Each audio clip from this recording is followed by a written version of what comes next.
Hello my dudes, and welcome back to my little corner of the internet. If you're new here, I'm Evan, and I knit things, and read books, and do other crafts. And if you're a regular, welcome back. I'm so glad you're all here. Today, I just cut my hair, and I don't really like it, so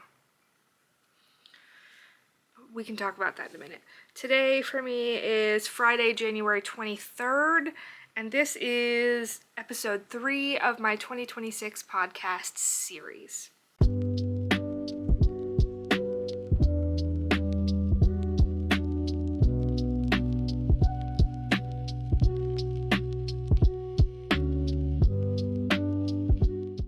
Anyway, yeah, I cut my hair last night when I got out of the shower. I couldn't handle like my undercut being like 6 inches shorter than the rest of my hair. It was fine when it was like just this long, but I couldn't handle it anymore. So I chopped it all to the undercut length, and I don't really like it. I don't like this length on me. It either needs to be shorter or longer. I curled it to try to see if that would help. I still don't like it. Although I'll probably like it more if I just like find the energy to re-dye my hair. Because like, that is a lot of root. That's a lot.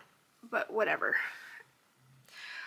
You're not here to talk about my haircut. I mean, maybe you are. I don't know. But today I have for you, I have technically 3 finished objects, and I have technically 3 whips. And then we've got some acquisitions, and we can do book chat. So,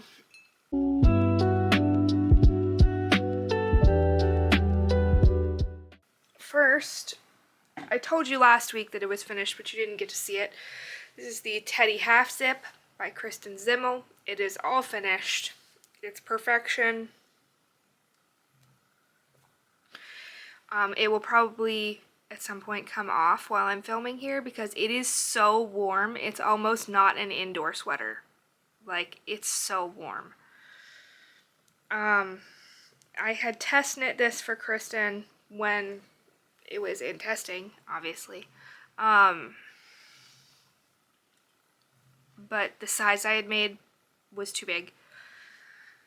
So I reknit it this year from the collar down. The yarns are both from Hobie. This is all synthetic, so that's why it's so warm, because it doesn't have that like breathableness that wool does. But like, you want that if you're out in the sub-zero temperatures. So like when I have to go grocery shopping later, wearing this and it'll be perfect. The blue is Amigo, and you hold it double for the cuffs and the bottom hem.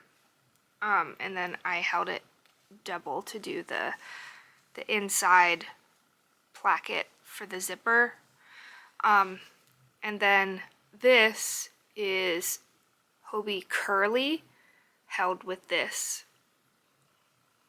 All of this is the Curly and the Amigo held double. You're supposed to just use this for this, but I only wanted to deal with sewing down the Curly on one side, so I just doubled the Amigo off for the inside of the zipper placket there. I've had a few people ask me from my short, was the zipper install difficult? No, it wasn't. When you're knitting this, you leave these 5 stitches on a stitch marker when you're done with the collar. And then you knit the rest of the sweater, and then you come back and you pick up and you knit this placket here. Right there's what the bottom of it looks like. You just knit these 2 strips, and then you combine them, and then you sew all of that down. So like you sew it down here. And then when you're ready for your zipper, you just kind of pin it in between this front piece and your back placket, and then you just hand sew it in. I mean, you could machine sew it, but I am not good with my sewing machine. if it's not a hem, I probably can't use the sewing machine for it because I don't know how to use it well enough. So I just hand sewed it in. It took, I don't know, maybe an hour and a half because I'm slow and I wanted to make sure that none of this curly bits was going to get stuck in the zipper, and it doesn't. Well, I almost caught my hair there. So here's a quick video of 360. You can see the whole thing.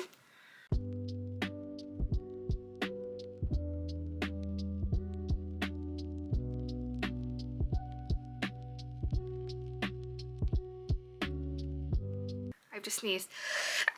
Okay. Second finished object, which I can't show you, is I finished one of the 3 samples that I have going for Purl Soho right now. That's all I can tell you. I finished one of them. I have 2 more to go. Third finished object is I finished my tank top for my tattoo session that I wanted.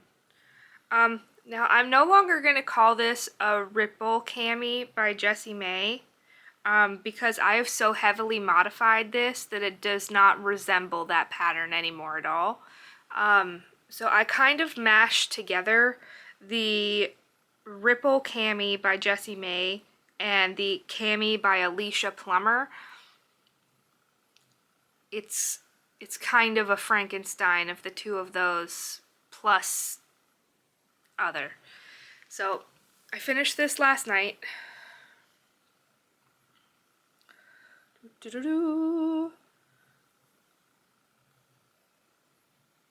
So I started with the Ripple Cami pattern for the body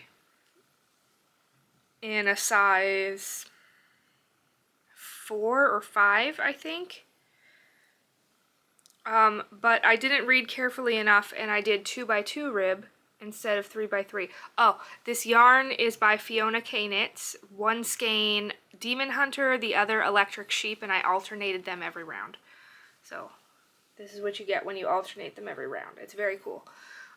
So I started with just a 2x2 rib with the numbers from the Jessie May pattern. Then I decreased here where the pooling changes. I decreased to the next size smaller because my hips are a lot bigger than my waist. I got big hips, so I decreased there so that it would be tighter up in here because I wanted this to be pretty long, so it does like reach my butt.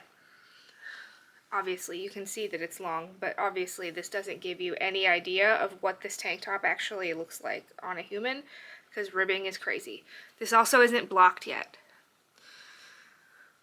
So I then decreased to the smaller size, and then an inch before I wanted to be finished with the body, I did some short row shaping in the front.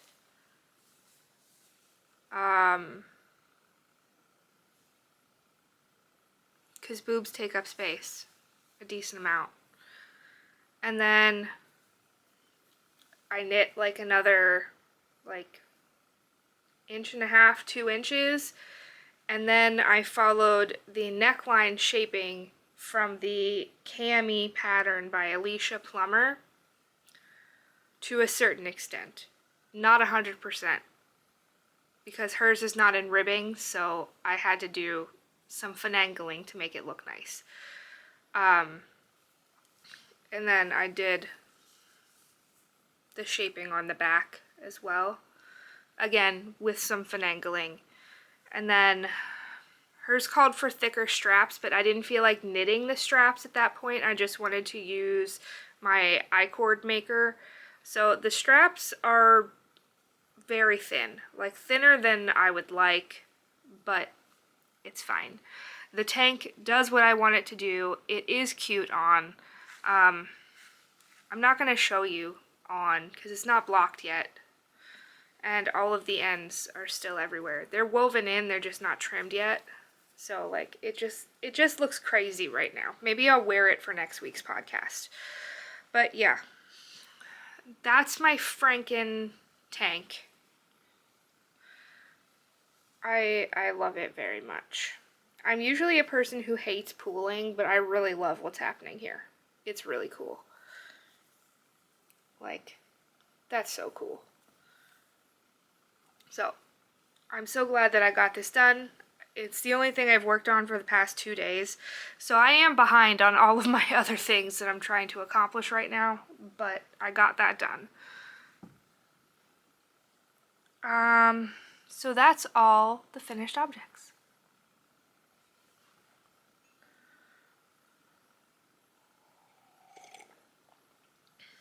Let's talk whips.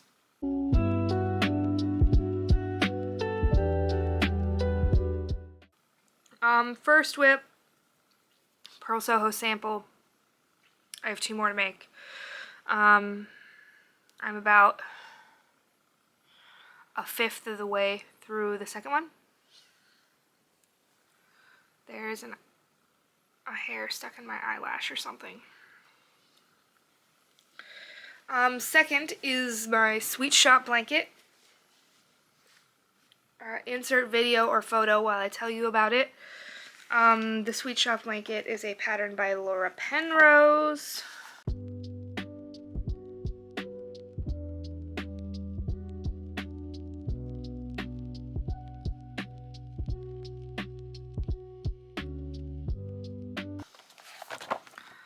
Here's what the blanket currently looks like in squares. There we go. We have 84 squares finished. We need 86 more squares. I have currently picked yarn for the 85th square, but I haven't started that square yet. So we are on the halfway square, which is awesome. You can go check out the playlist for that, which will show you every episode that is out so far. And then, after I finished my tank top, it's like, well, I need to use the like 30 grams of each of these color that I have left to make something awesome. So, last whip, I cast on a classic ribbed hat with the leftovers. This one's Demon Hunter, and this one's Electric Sheep. And I am holding, like I'm alternating these every other round like I did for the tank top, but I'm holding it double with this, which is Knit Pick Stroll, and I can never remember the colorway. It's Stroll Effects. I think it's Nevermore, something like that. It's the dark purple black Edgar Allan Poe colorway. But I just cast it on, and I knit one round.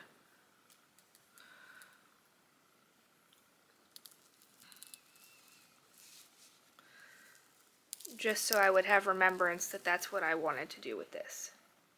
So that's as far as we've got for that so far. This probably won't get worked on at all this week unless I have to sit in the car, which is unlikely because we're supposed to, like, the whole US is getting a crazy snowstorm this weekend, but I am in the 10 to 14 inches of snow region, so I won't be doing nothing this weekend. So that's all the whips. Acquisition.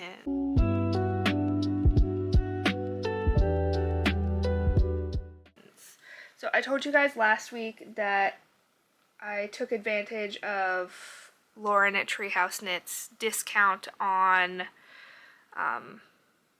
mystery packs. Oh man, did I get so lucky with my mystery pack. Hold on, I'm gonna take it out of the package. It's still in the plastic and I hate the crinkles, so hold please. Okay, I dropped one of the skeins in unwrapping, but I got 4 skeins of spruce sock in this colorway. Now I have been told that Serendipity is just what she calls all of her like one-of-a-kinds or like dye trials or things. So I'm not sure what this was supposed to be. And it's a little more purple in real life. Like this in the viewfinder is looking like a red-brown. But it's more purple in real life. But I am obsessed with this. It's so good. It's giving like flannel vibes. Like, it's so good. I mean, there are very few Treehouse Knits colorways that I would be like really unhappy with. But pretty much as long as it's not yellow, I'm good. I don't like yellow. Unless it's like highlighter yellow or like a really deep mustardy yellow. But like regular yellow. Bleh. So, speaking of Treehouse Knits, the reveals for her new collection, the Outlander collection, oh my gosh. These 2 greens she started with, well, the first green was just, oh, I need that so bad. I am trying not to be yarn shopping though, which is failing miserably, obviously, since I just bought that Treehouse Knits yarn. But seriously, how can you pass up $120 worth of yarn for $45? That's crazy. Also, second acquisition, I got a year-end thank you for sample knitting for us from Purl Soho, which is completely unnecessary because they pay me, and they usually pay me very well. Some projects are not really worth the effort, but that's usually like when it's like with a really bulky yarn, since I get paid by the yard. So, yeah. They sent me a thank you gift. Like, they had me fill out last week, like, a Google form. Like, what are your favorite yarns and favorite colors of those yarns from our current collection? And they had me do this last year, and then they sent me a gift. So I kind of figured that's what it was, but I didn't want to, like, assume. But my favorite yarn of theirs currently is probably this Stormy Superwash sock. I knit some socks for them in this, I don't know when, last year. Picture of said socks. But this is really nice to work with. They're 50-gram balls, obviously. The yardage kind of sucks, but like it's only 192 yards per 50 grams, but it's a Superwash merino fingering. It's 85% fine superwash merino and 15% recycled nylon, but it feels really nice. So they sent me essentially a full 100-gram skein of this and then a $50 gift card. So they were also having a 25% off sale, all yarns, when I got the gift card. So then I ended up getting some yarn to go with this. I didn't get this yarn. I got their fine print, which is like a 75-25 merino nylon fingering, but it's like, it's not quite speckled, but it's not variegated either. It's somewhere in between, but I got a light gray to be the main color of a colorwork sweater, and this be the contrast color. That I think will be pretty cool. I'm thinking the Alley sweater light. We'll see. So that's all the acquisitions.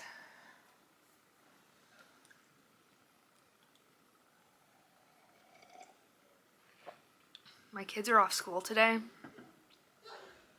and they are outside of my bedroom door yelling. They're off school for a teacher in service day.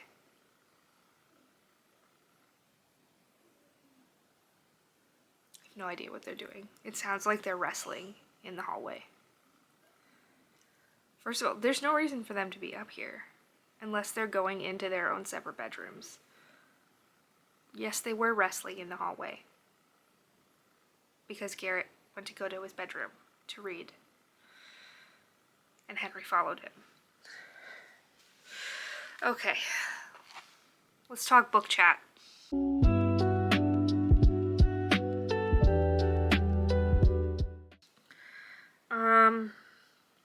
I finished 4 books this past week. Starting with They Bloom at Night by Trang Tan Tran. I'm so sorry.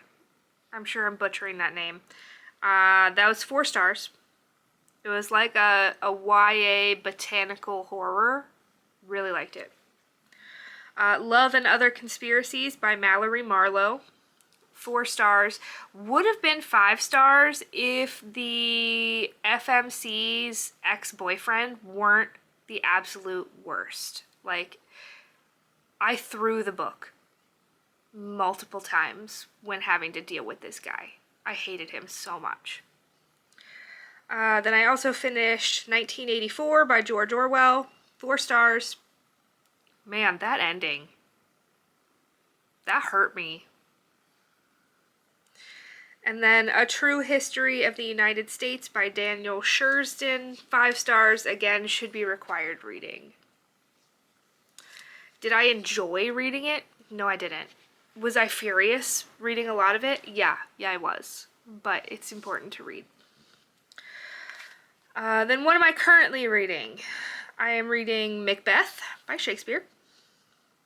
I am reading Charm by Tracy Wolff, which is book 5 in the whatever the name of that series is, the Entangled series, something like that. And Brett and I are still reading The Butcher's Masquerade by Matt Dinniman. So that brings me up to 10 books finished for this year. I've actually updated some journal pages as well, so you want to see that. So here's my Make 9 page. You can see there's Teddy Half Zip and doo-doo-doo, I finished it. I think I'm going to cast on this next. I'm going to swatch for it later today, I think. I'm going to be using Treehouse Knits Truffula Cashmere in Very Beetlejuice for that. And then, what else? Oh, Knitters Bingo. I've got 3 bingos filled out so far. Knit with a non-wool yarn. This is all acrylic or polyester or just synthetic. Knit Texture, which counts for one of my samples. And then Knit a Tank. Just finished that.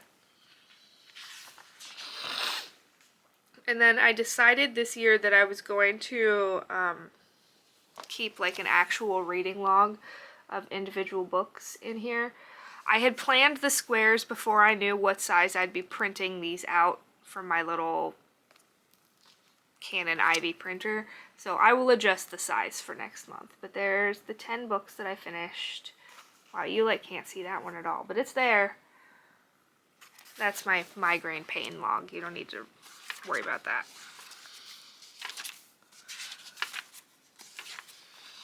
And then my friend Amanda sent me 2 reading challenges this year that I really liked. So, like, they were just like little screenshots from Instagram, but I put them in my journal here. So we've got the Decolonize Your Shelf Challenge, and I've read 3 books for that. So all authors of these books need to be either a minority, basically. They need to be BIPOC or queer or trans or something like that.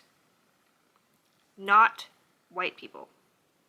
Not straight white people. So I was able to cross off book by a trans author, a short story collection, and by main character. And then this one is just fun little prompts. I've been able to fill in one for each book that I finished. So single POV, indie author, 32 plus chapters, animal on the cover from my 2025 TBR, vampires or werewolves or ghosts, book by my favorite author, turned into a show or movie, and new to me author. And actually, I forgot to color in also 400 plus pages for A True History of the United States. So,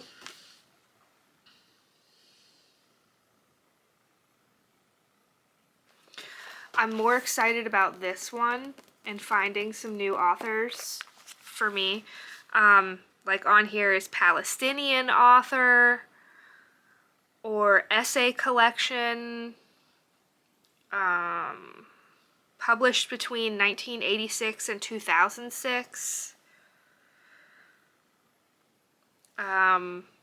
Written by an indigenous queer author. A work of visionary fiction, which they gave a description of, but now I can't remember it. So let me look it up to tell you. Okay, it says, visionary fiction is a term we developed to distinguish science fiction that has relevance towards building new, freer worlds from the mainstream strain of science fiction, which most often reinforces dominant narratives of power. Visionary fiction encompasses all of the fantastic with the are always bending towards justice. Typo. Anyway, so that's all I've got for this week. Based on what I currently have going on, there probably won't be a podcast next week because I will probably just be trying to finish samples. I don't anticipate having anything else to show you, but you never know. You never know. If I only had samples, then I won't have a podcast next week, and I will let you know that. But we'll just have to see what happens this week. I hope you guys have a great week. I hope you survive the snowpocalypse, or snowmageddon, as we called it last time this happened. Yeah, stay warm. Hope you've got a nice stack of library books and some knitting, or whatever your craft of choice is. I'll see you guys back here next time. Bye!